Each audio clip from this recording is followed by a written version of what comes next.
Hey, Alama Minglaba, Jama English Siama Ramona ba. Ini video clip maro, Jama Satingan and Madage Pipia Kere, Jama Jown do ne, Jama Jare a conflict a jango, Pipia Pitoma by Pipare, Dabi me say when Zazia Gauna, sensitive Yan Pite Bayaro, Jama ne, Jama Jown do Ibe Pita Mahopu, Jama Jown do ye, the Cha Jounga, Sia, the Yao a Jama Bani Abono, the Galo they ha English Siabe, Pipsi English Gao, Lilani, the Jown do Jounda Pipsi, D video go. ဆုံးထိကြည့်မယ်ဆိုလို့ရှိရင်အမှန်အမှားဝေခွဲဖို့အတွက်မှာတစ်ခုခုအထောက်အကူပြုမယ်လို့မျှော်လင့်ပါတယ်ဆိုတော့ဗီဒီယိုကိုအဆုံးထိကြည့်ပေးကြအောင်နော်ဖြစ်ပုံကတော့ဒီလိုပါရှင်ကျမကစာသင်ခန်းထဲမှာ grammar exercise လုပ်တာပဲဖြစ်ဖြစ် speaking လုပ်တာပဲဖြစ်ဖြစ် listening လုပ်တာပဲဖြစ်ဖြစ် exercise တစ်ခုချင်း activity တစ်ခုပြီးပြီဆိုလို့ရှိရင်ကျမက feedback ပြန်ပေးတတ်တယ်ကျမရဲ့ကျောင်းသူက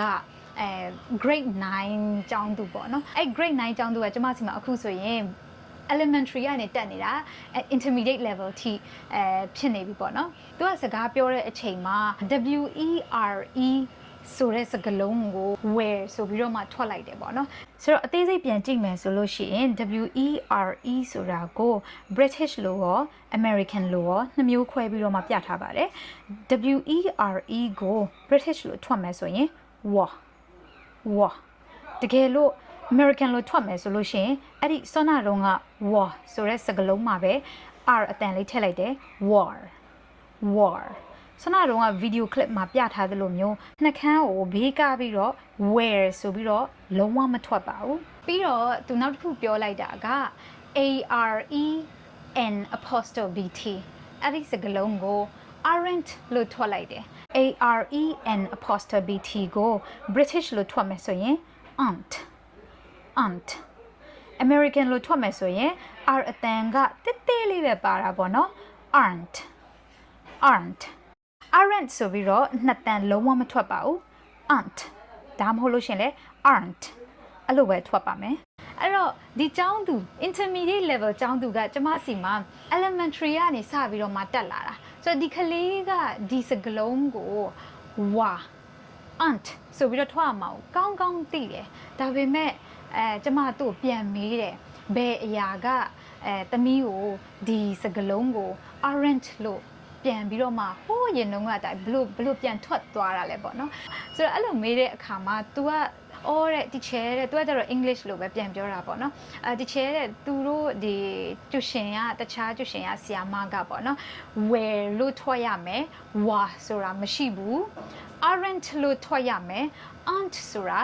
မရှိဘူးဆိုပြီးတော့မှအခိုင်အမာပြောတယ်ပေါ့နော်ဆိုတော့ကျမတစ်ချက်တော့စိတ်ထဲမှာထင်ခနဲ့တော့ဖြစ်သွားတယ်ပေါ့နော်ဆိုတော့ဂျားဖြတ်တစ်ခုပြောချင်တာကဒီဗီဒီယိုဒီဘယ်ဆရာမကိုမှတိုက်ခိုက်စေချင်တဲ့ဆန္ဒနဲ့ပြုလုပ်ထားတာမဟုတ်ပါဘူးဒီအင်္ဂလိပ်စာဆရာမတယောက်ရဲ့ rules ကဘလောက်အရေးကြီးတယ်တာဝန်ဘလောက်ကြီးတယ်ဆိုတဲ့အကြောင်းကိုအသိပေးရုံတတ်ပဲရည်ရွယ်ချက်နဲ့ဒီဗီဒီယို clip ကိုလုပ်လိုက်ရခြင်းဖြစ်ပါတယ် example sentence တစ်ခုနဲ့ပြောမယ်ဆိုလို့ရှိရင် they were students before သူတို့ဒီအရင်တုန်းကကျောင်းသူကျောင်းသားတွေဖြစ်ခဲ့တယ် they were students before they were လို့အရင်မထွက်ပါဘူးအဲ့ဒီ were ဆိုတဲ့နေရာမှာနောက်တစ်လုံးအစားထိုးလိုက်တယ်ဆိုလို့ရှိရင် they aren't students they aren't students ဆိုပြီးတော့မှ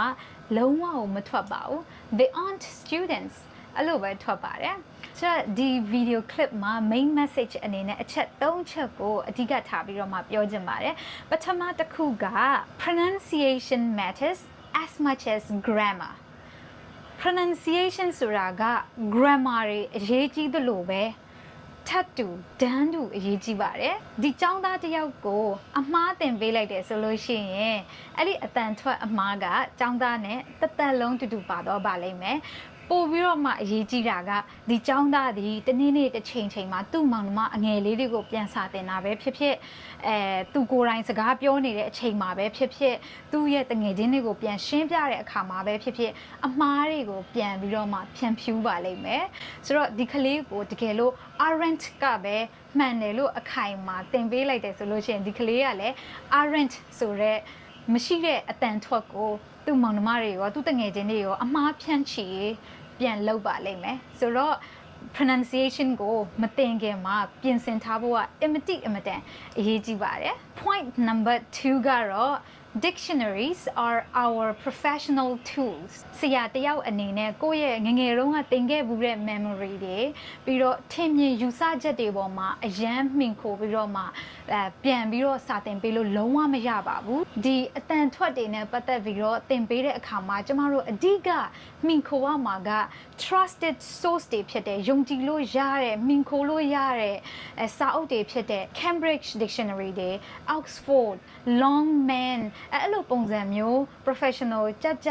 အဓိကယုံကြည်လို့ရတဲ့ source တွေကိုတွားပြီးတော့မှမှင်ခိုပြီးတော့ပြင်ဆင်ဖို့လိုအပ်ပါတယ် Checking a dictionary before class is not a weakness but it is professionalism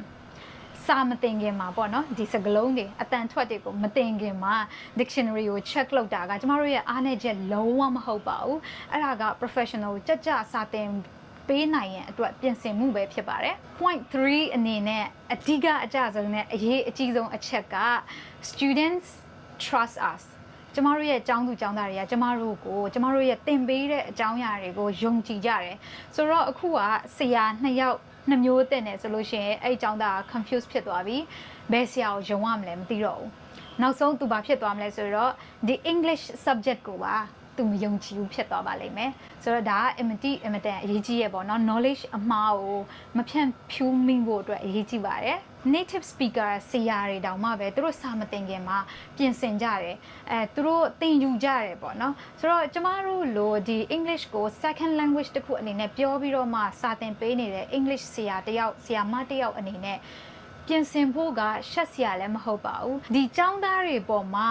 ကျမတို့ရဲ့English skills တွေနဲ့ကျမတို့ရဲ့ပြင်ဆင်မှုတွေနဲ့အကျွေးမတင်မိဖို့အရေးကြီးပါတယ်ဆိုတော့ဆရာမတယောက်အနေနဲ့ဒီ teachers training တွေတက်ပြီးတော့မှ teaching methods တွေ methodology တွေတိုးတက်အောင်လုပ်တာကြီးပဲမဟုတ်ဖ ೇನೆ ကိုယ့်ရဲ့ English ဆရာမတယောက်ဖြစ်တဲ့အပေါ်မှာကိုယ့်ရဲ့ English skills ကိုလည်းတိုးတက်အောင်လုပ်ဖို့အရင်ရေးကြည့်ပါတယ်ညီကုန်းချုပ်အနေနဲ့ပြောချင်တာကတော့စာမသင်ခင်မှာ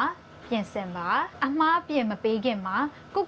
အမှန်ကိုသိအောင်လုပ်ပါ because our preparation shapes their confidence ကျမတို့ရဲ့ပြင်ဆင်မှုတွေကသူတို့ရဲ့ယုံကြည်မှုတွေကိုပုံသွင်းနေတာဖြစ်လို့ပါပဲကျေးဇူးအများကြီးတင်ပါတယ် have a great day and bye bye